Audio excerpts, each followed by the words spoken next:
Chào các bạn. Ui rồi con chuột. Chào các bạn, lại là Harry đây và chào mừng các bạn đã quay trở lại một số tiếp theo của series Hungry Harry.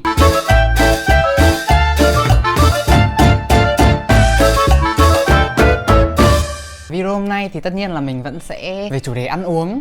Nhưng mà ngày hôm nay nó sẽ có một điều đặc biệt hơn, là tại vì mình đã mời được một người feature trong video lần này. Chắc là cũng lâu lắm rồi mình cũng chưa mời ai feature ở trên video của mình ấy, nên là số này sẽ đặc biệt. Và bây giờ thì mình sẽ để cho khách mời giới thiệu bản thân nha. Xin chào tất cả mọi người, mình tên là Đỗ Nguyên Khôi, là một người bạn cũng khá là thân của YouTuber chúng ta đây. Thì hôm nay mình nhận được lời mời collab từ Harry. Rất vui khi được hợp tác cùng với Harry trong số video Hungry Harry lần này. Thì rất mong mọi người sẽ ủng hộ mình và bỏ qua cho mình nếu có sai sót gì, vì cũng đây là lần đầu tiên mình được feature với một ai đấy trên YouTube. Nếu mọi người có theo dõi một vài vlog của mình ấy thì có thể thấy là bạn này mặt hơi quen quen đúng không? Điển hình là cái high school vlog, có nghĩa là bạn này là deskmate của mình trong giờ IELTS. Bạn này chính là cái bạn có cú ngáp thế kỷ và cũng là mình thấy rất nhiều viewer của mình comment ở dưới video đấy là tin info các thứ. Mình sẽ để cái video đấy ở góc màn hình cho mọi người xem, và mình sẽ để info của bạn này ở dưới phần description cho mọi người dễ dàng tìm hiểu nha. Hôm nay thì chúng mình sẽ có một buổi collab hơi đặc biệt, là tại vì bây giờ đang là thời điểm dịch bệnh căng thẳng ở Việt Nam ấy, nên là chúng mình sẽ thực hiện là collab online như mọi người đang thấy ở đây. Đồ ăn của bọn mình thì cũng sẽ chuẩn bị hơi khác nhau một chút để show cho mọi người được nhiều món. Nên là bây giờ thì chúng mình sẽ xem tụi mình sẽ nấu cái gì nha.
Bây giờ thì mình sẽ nhường cho khách mời giới thiệu về đồ ăn trước nha. Đồ ăn hôm nay thì mình cũng chuẩn bị cũng đơn giản thôi. Có thể thấy mình có bày lên cho mọi người hai món là nem chua, món mình rất là tự hào, chính là khoai tây nướng phô mai và sữa. Mình không biết tên gọi nó là gì, nó kiểu món đến từ Pháp ấy, nhưng mà không nhớ tên gọi nó nên mình tự đặt tên khoai tây nướng phô mai và sữa. Thì một món mình rất là tự hào vì nó rất là ngon, ai cũng khen ngon vậy. Nhường lại cho YouTuber của chúng ta. Hôm nay ở đây thì mình có 3 món. Đầu tiên thì đây, cái món nhẹ nhàng nhất, đây chính là món sủi cảo, hay là mình vẫn hay gọi nó là mandu ấy. Đây là mì Indomie. Tiếp theo là chúng ta có mì tương đen với cả thịt gà và hành tây. Ở đây là bát nước tương để chấm mandu. Mình cũng đã có chuẩn bị một vài câu hỏi để khi mà bọn mình cùng ăn với nhau thì nó sẽ không bị quá là chán.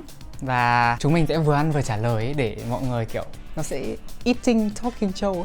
Kiểu show ăn uống và vẫn nói chuyện ấy. Hay là Việt Nam hơn thì bọn mình gọi là vừa ăn vừa tám. Trước khi bắt đầu ăn, chúng ta sẽ đến với câu hỏi đầu tiên. Lần đầu gặp nhau là khi nào và ấn tượng ban đầu là gì? Mình xin trả lời trước. Lần đầu gặp nhau như là hôm mới nhận lớp thì phải, tầm cuối tháng 8.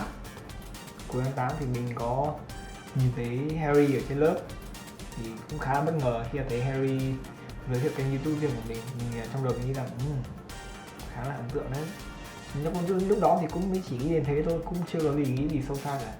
Chỉ cảm thấy rất là ấn tượng khi một học sinh cấp 3 mở kênh YouTube, điểm mà mình còn thấy khá là xa lạ. Đấy là ấn tượng chung của mình.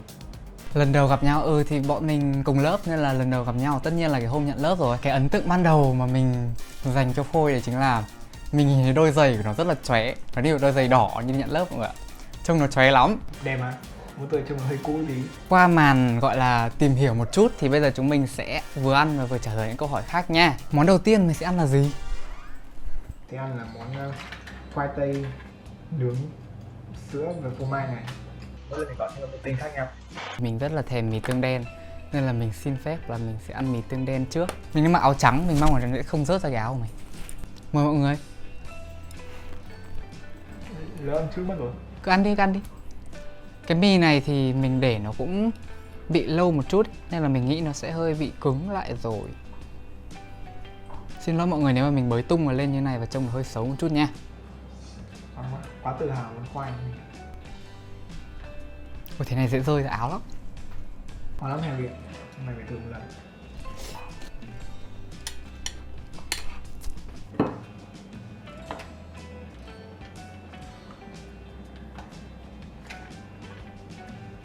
Cái mì của mình hôm nay hơi khô, chắc là tại nó cũng cạn bớt nước nhiều rồi.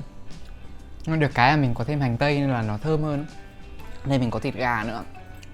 Mới đang ăn thế nào? Ngon mà, con thấy chắc chắn là thế. Ngon hơn món mì tương đen của mày, món nào rất là đặc biệt. Lúc nãy Khôi có show cho mình xem thử món đồ ăn mọi người ạ. Mình thấy trông cũng được ấy. Để khi nào sang nhà Khôi ăn ké. Mở một dịch vụ bán đồ ăn, bán cái này. Mình đã làm cho rất là nhiều người ăn rồi, nhưng mà ai cũng có một ấn tượng là rất là ngon. Rồi bây giờ chúng ta sẽ cùng đến với phần câu hỏi khi mà vừa ăn vừa tám nha. Mình có chia ra các phần là về dạng kiểu câu hỏi friend tag các thứ ấy. Câu hỏi đầu tiên là chính là miêu tả người còn lại trong một từ. Để miêu tả Harry trong một từ mình nghĩ là từ năng động. Nó không phải năng động, thân thiện thôi, thân thiện. Bởi vì là nhìn thấy cách mà Harry giao tiếp với mọi người rất là, nói sao nhỉ, không cho người khác, khiến người khác không có cảm giác bị ngăn cách ấy, khiến cho người khác ấn tượng là mình có thể dễ dàng làm thân với cả cô bạn này. Về Khôi thì chắc là mình sẽ dành cho Khôi một từ. Đấy chính là từ trễ. Khi nào nó cũng trễ, nó trễ trong mọi trường hợp. Không nha. Chắc Harry ghét mình là thế mọi người. Trong một năm vừa rồi mình quen nó, mình cảm thấy là trong lần hẹn nào nó cũng sẽ cho mình leo cây rất lâu. Coi chừng tao. Câu hỏi tiếp theo, lần cuối cùng gặp nhau là khi nào? Nếu mình nhớ không nhầm thì lần cuối cùng gặp nhau là trên lớp à? Đâu? Hình như là cái lần cuối cùng gặp nhau là cái đợt thi sao ấy chứ. Tại vì đợt đang thi dở xong rồi dịch rồi là ở nhà luôn đấy. Đang thi, đến trường thi thì mình cũng nếu không nhầm thì là môn văn à? Vào khoảng tháng 4. Lần cuối gặp nhau không có gì đặc biệt lắm. Thì không ai nghĩ là sau hôm đấy thì lại một thời gian dài đến như vậy. Mình đang cảm thấy cái mì đen của mình nó hơi khô nên là mình sẽ chuyển sang là mình ăn mandu. Mandu của mình nhìn thấy nó hơi khô rồi mọi người ạ. Món khoai tây của tao có sữa nữa nhưng không bao giờ khô cả. Chúng ta đến với câu hỏi tiếp theo. Nhìn thấy người còn lại đang ở đâu và làm gì trong 5 năm nữa? Khả năng cao là 5 năm nữa. Nên mình thấy Harry đang là một YouTuber nổi tiếng hả? Một YouTuber với rất nhiều subscribe, 1 triệu, 2 triệu thì xong rồi là một streamer về đồ ăn. Ai biết được. Không khéo mai sau mình lại được đến studio của Harry để ăn ké, để dùng mukbang cùng Harry thêm một lần nữa. Mình nghĩ là 5 năm nữa Khôi nó sẽ có thể làm một cái nghề gì đấy liên quan đến báo hoặc là về nhiếp ảnh. À, mình có nhắc đến chụp ảnh. Thông tin ngoài lề cho mọi người một chút là mình thấy Khôi nó rất là thích chụp ảnh, nó thích nhiếp ảnh các thứ. Và nếu như mọi người xem trên Instagram của mình ấy, thì mọi người có thể thấy là có những cái ảnh nó chụp cho mình đấy. Sau dịch mà chẳng hạn muốn book nó chụp ảnh thì có thể liên lạc với cái thông tin mà mình để ở dưới phần description nha. Bảo với Instagram có hết nha. Câu hỏi tiếp theo đó chính là món ăn yêu thích là gì? Đối với mình, hiện giờ chỉ có một món yêu thích, đó chính là món khoai này.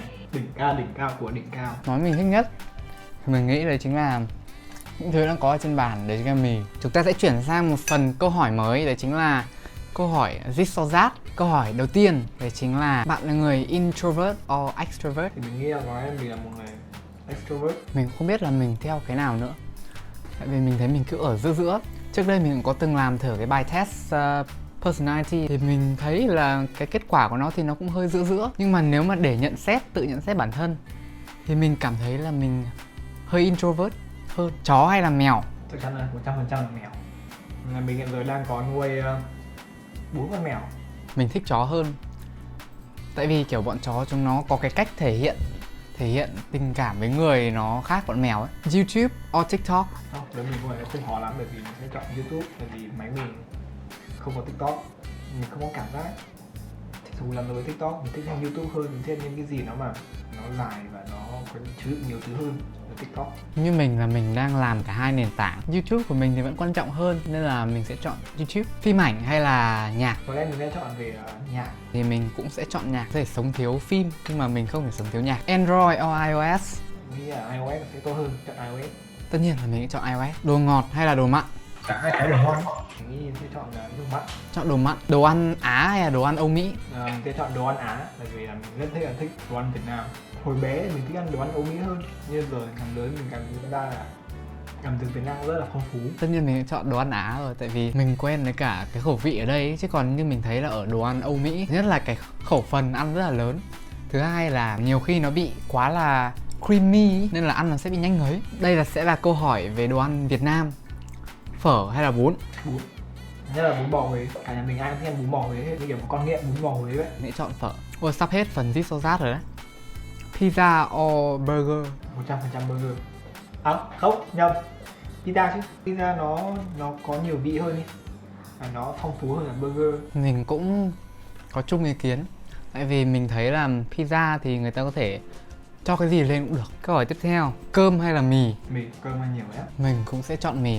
Tại vì như mọi người biết món ăn yêu thích của mình là mì. Tiếp theo là trà hay là cà phê? Mình vẫn hay uống trà hơn. Trà. Câu hỏi cuối cùng trong phần This or That. Ôi nhanh quá mà vẫn chưa hết đồ ăn. Coca-Cola hay là Pepsi? Pepsi. Nó có thể phân biệt được Coca-Cola với cả Pepsi mọi người ạ. Nó rõ ràng. Nó rõ ràng. Pepsi cảm giác nó không có gì khác nhau hết. Tại sao mình phân biệt được? Nó không đậm bằng Coca. Nên không chọn một trong hai, nên chọn cả hai. Vì cái này mình không có phân biệt được nên là mình cảm giác hai cái nó giống nhau, nên là lựa chọn của mình thì nó sẽ theo kiểu như là mình có thiện cảm với cái brand nào hơn ấy. Mình thích Pepsi hơn. Mọi người nghe nó nói nó phân biệt được Coca với cả Pepsi, mọi người biết nó uống nhiều đến mức nào đấy. Nhưng mà dịch bệnh này sẽ không được đi ra ngoài đúng không? Chắc chắn là sẽ có rất nhiều các cái món mà mọi người thèm. Thôi, hãy kể 3 món mà chắc chắn mày sẽ ăn khi mà hết dịch. Cái 3 món ít quá, kể 1 tỷ món khi mà chưa hết. 3 món phải hết gì cả. Phở này, bún bò Huế với cả bún chả. Mình đang thèm ăn phở bò này, bánh đa hải sản này, một món nữa. À mình thèm đi uống trà sữa Tunnel.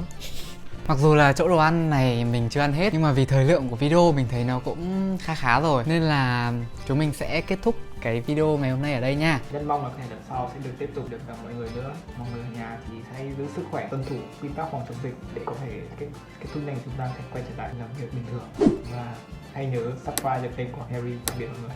Nếu các bạn thấy thích video này thì hãy nhớ ấn like video nha. Muốn mình có làm thêm content gì thì có thể comment dưới phần video này. Đồng thời ấn subscribe channel và đợi những video của mình sẽ được ra mắt sắp tới nha. Bye bye. Bye bye.